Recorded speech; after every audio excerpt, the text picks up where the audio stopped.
Air India flight 171 का crash. जब इसका मलबा मिला तो वो सवालों में लिपटा हुआ था, शोक में डूबा हुआ और एक अजीब सी खामोशी में ढका हुआ था। ये कोई आम हादसा नहीं था। ये एक ऐसी तकनीकी पहेली थी जिसका जवाब किसी के पास नहीं था। तो चलिए आज हम इसी भयानक हादसे की परतों को खोलते हैं और देखते हैं कि आखिर क्या चौंकाने वाला सच सामने आया। तो सवाल ये उठता है, आखिर ऐसा क्या हो सकता है जो एक एकदम नए state of the art dream liner को सिर्फ 20 सेकंड में आसमान से नीचे गिरा दे। यही वो सवाल था जिसने दुनिया भर के जांचकर्ताओं को हैरान कर दिया था। सोचिए, एक बिल्कुल नया विमान उड़ान भरने के कुछ ही पल बाद आग का गोला बन गया। कोई वार्निंग नहीं, कोई खराब मौसम नहीं, कोई डिस्ट्रेस कॉल तक नहीं। तो आखिर हुआ क्या था? तो चलिए इस भयानक हादसे की कहानी को शुरू से समझते हैं।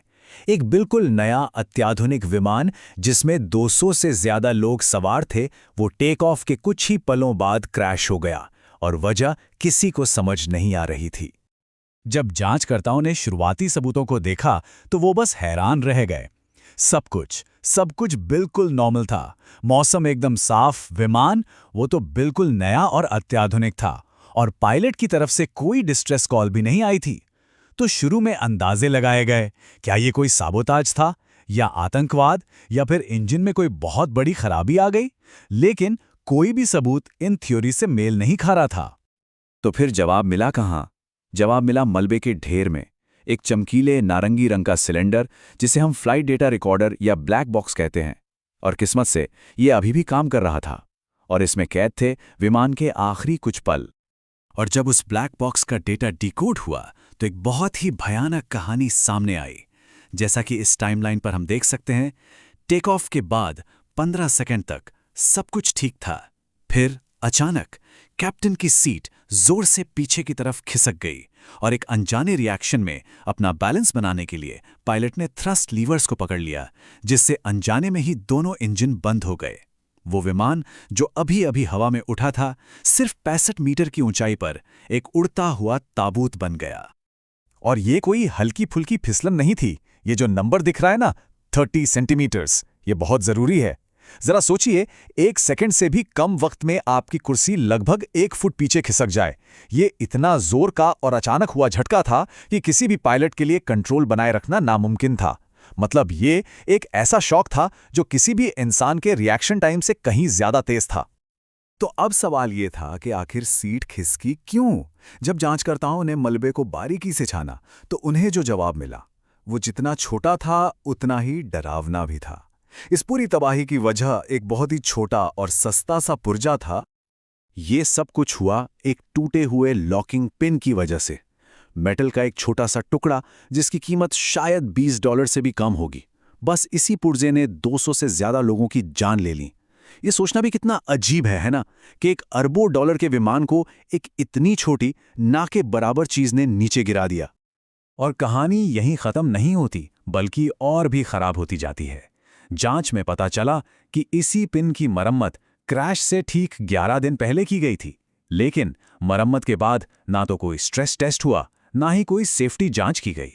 ये सिर्फ एक भूल नहीं थी, ये तो प्रोसेस में एक बहुत ही खतरनाक कमी थी।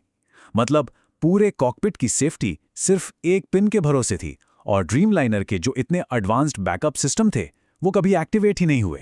और यहीं से कहानी एक दुखद हादसे से मुड़कर कॉर्पोरेट लापरवाही की तरफ चली जाती है। जैसे जैसे जांच आगे बढ़ी, ये साफ हो गया कि ये जो कमी थी शायद उतनी अनजानी नहीं थी जितना पहले सोचा जा रहा था। और चौंकाने वाला सच ये था, जैसा कि यहां लिखा भी है, कि बोइंग के अपने ही इंजीनियर्स ने ठीक इसी तरह के सिनारियो की चेतावनी दी थी। ये कोई अचानक हुई घटना नहीं थी, ये एक ऐसी कमजोरी थी जिसके बारे में कंपनी के अंदर कुछ लोग पहले से जानते थे। और बोइंग के ही एक गुमनाम इनसाइडर का ये जो कोट है, इस सब कुछ बयां कर देता है। हमें बताया गया था, अगर ऐसा नहीं हुआ है तो इसका अस्तित्व नहीं है।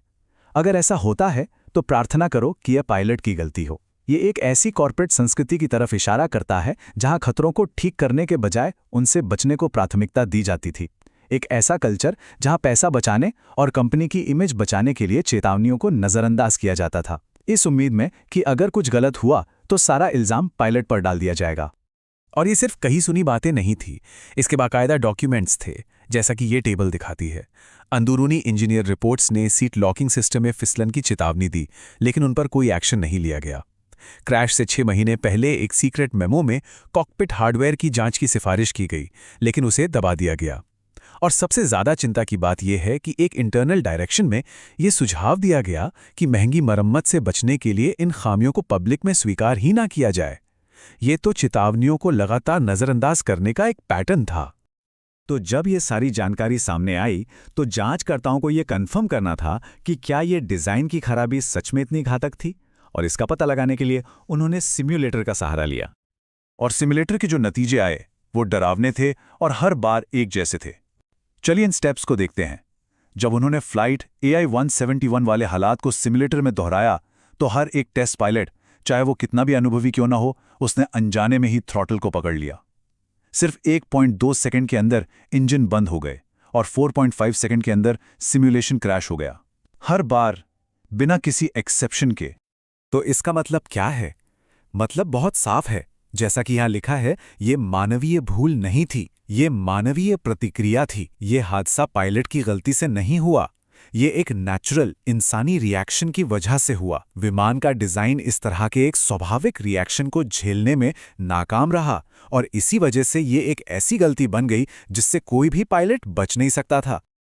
इस खुलासे के बाद ये मामला सिर्फ एक विमान हादसे से कहीं ज्यादा बड़ा बन गया। ये कहानी बन गई टूटे हुए भरोसे की, सिस्टम की नाकामियों की और ग्लोबल जवाबदेही की। और इसका असर भी हुआ। पूरी दुनिया से रिएक्शन आने लगे। भारत, फ्रांस और सिंगापुर ने अमेरिकी एविएशन अथॉरिटीज़ के पास ऑफिशियल शिकायतें दर्ज कीं। ड्रीमलाइनर्स में सीट की खराबी की पिछली घटनाओं की फाइलें फिर से खोली गईं। बीमा कंपनियों ने बोइंग की जांच शुरू कर दी कि क्या उन्होंने सेफ्टी डेटा छुपाया था, और पीड़ितों के परिवारों ने जवाबदेही की मांग करते हुए केस दायर कर दिया। लेकिन इन सब तकनीकी डिटेल्स और कानूनी लड़ाइयों के बीच इस त्रासदी का एक इंसानी पहलू भी है। ये कोट एक माँ का है जिसने अपना बेटा खो दिया। उसे मशीन पर भरोसा था, हम सभी को था। ये शब्द उस गहरे टूटे हुए भरोसे को दिखाते हैं जो इस पूरी घटना के केंद्र में है।